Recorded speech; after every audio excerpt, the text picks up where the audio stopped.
বন্ধুরা দেখো এই দিদির ফোন চুরি হয়ে হারিয়ে গেছিল, আর এই দাদা পেয়েছে, পেয়ে ফোনটাকে দিয়েছে।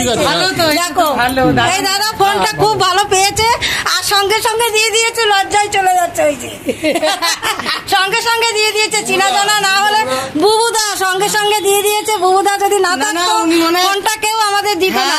আমার কাছে এই দিদি এসেছিল, এই দিদি আমার কাছে একটা জিনিস দিতে এসেছিল, আসার পরে ফোনটা রেখে আমার ঘরে চলে গেছে, আর ওই দাদা পেয়েছে, পেয়ে আমাকে তারপর দিল।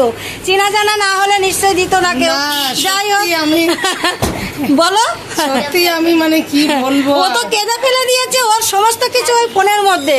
হ্যাঁ, দৌড়ে দৌড়ে এসছি, তারপরে এই দাদার দোকানে এসছি, এসে তারপরে সেই ফোনটা নিয়ে গেল দাদার কাছে রেখে। দাদা আজকে আপনারা এখানে চেনা জানা লোক বলে আমি রান্না করছিলাম, রান্না করতে করতে চলে এসেছি। এখন থানায় গিয়ে কি অবস্থা। কোন জায়গাতে ফোন করেছি? হ্যাঁ আমার নাম শুনুনি না, ও তাহলে বুঝতে কি অবস্থা। আজকে আমার কি বিপদ হতো দিদি রে। ঠিক আছে, রাখছি। হ্যাঁ, সবাই ভালো থেকো, আর এই দিদিদের ওই বুবুনদাকে সবাই মিলে বলো আশীর্বাদ করো। বুবুনদা খুব ভালো উপকার করলো আমাদের। ঠিক আছে, সত্যি এই এলাকায় বলে পেলাম, অন্য এলাকায় হলে না আমি পেতাম না। ও কান্না করে দিয়েছো, ফোনের মধ্যে তো সবকিছু থাকে না। কেঁদে ফেলেছি দাদা, জানেন না।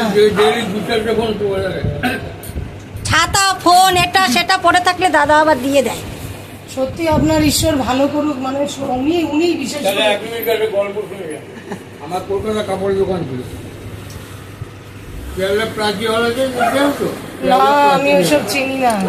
প্রাচী হলের সামনে একটা কালীপদ পতিয়ার বলে একটা বাসনের দোকান ছিল। গেলেই দেখা যায় রাস্তা ব্রিজের নিচে দেখা যায় বড় এক ভদ্রলোক কেনাকাটা করে, কেনাকাটা করে চলে গেছে।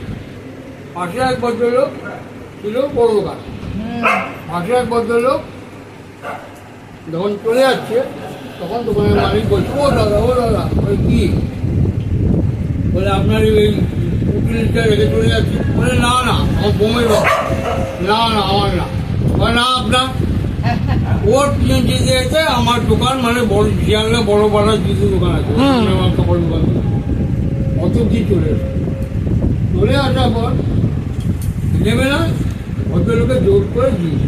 ভদ্রলোক কি করেছে, আমি দোকানে বসে বসা আমার কোলের উপর চলে গল্প শুনে, একটু গল্প শুনতে হবে না।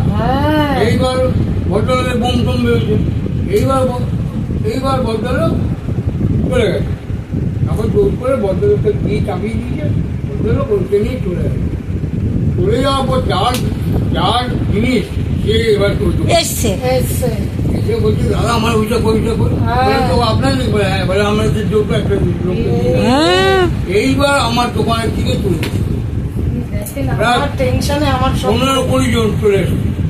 দাদা ওই লোকটা কোন দিকে গেল আমি দেখেন, পুজোর বাজার তখন এগিয়ে গেছে, গিয়ে খুঁজতে বড় বাজার জুতো দোকান সামনে গিয়ে পেয়েছে।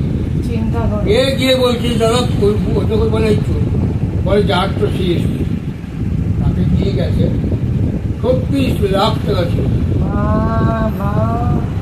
36 লাখ টাকা, মানে ও কারবারি লোক, পুরো প্যাকেজ ছিল, মানে 36 লক্ষ টাকা ছিল। সত্যি এসব শুনলে মনটা ভরে যায় যে আপনি কত উপকারী লোক।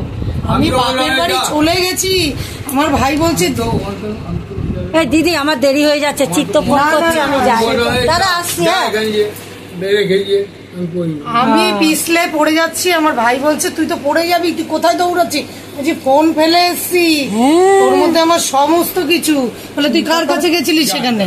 আমি যে ওই শ্যামলীদির কাছে গেছিলাম। দৌড়াতে দৌড়াতে আসছি, আমি পড়েই যাচ্ছিলাম।